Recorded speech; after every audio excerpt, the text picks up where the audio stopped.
Pete Hegseth, you're fired.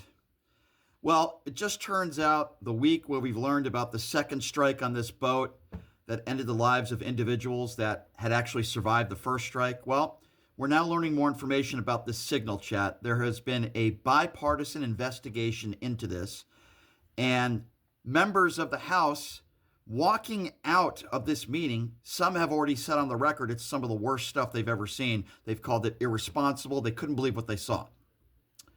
So if politicians are making statements like this, imagine how bad it is if and when at some point it's released to the general public.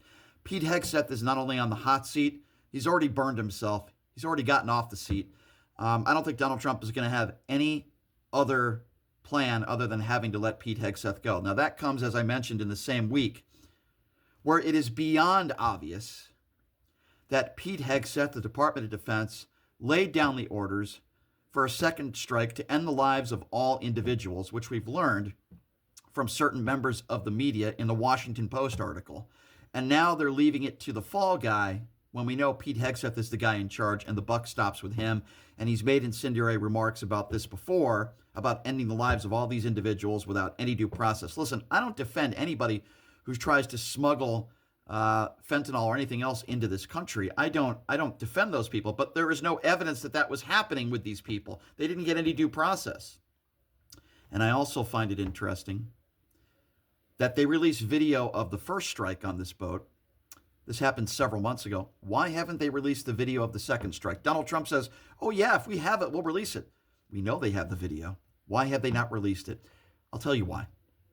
Because they have something to hide. Why haven't they released the Epstein files? Because they have something to hide. Why haven't they released the medical records of the MRI recently that Donald Trump got? Because they have something to hide. Why hasn't Donald Trump released all of his tax returns? Because he has something to hide. That is what I keep telling you with Donald Trump and members of his administration. They are criminals. They are hiding things. Well, Pete Hegseth's time is almost up. And while I believed a few days ago that maybe Kash Patel would be the first one to go, I'm now starting to think that Pete Hegseth might actually be the first one to go. But should we be surprised? I warned you about this guy, Pete Hegseth. His own mother called him a woman abuser. He's a guy that has lived a life of attacking women, abuse, just a horrific human being who has a tattoo on his chest that says 100% white. This was somebody who couldn't even get a weekday job at Fox News. He was the weekend guy. And now he's the leader of the Department of Defense. Should we be surprised that all these horrible mistakes and maybe even criminality has taken place? No, we shouldn't be surprised. Donald Trump will continue to defend him until the end. But I'm telling you, Pete Hegseth's time is up.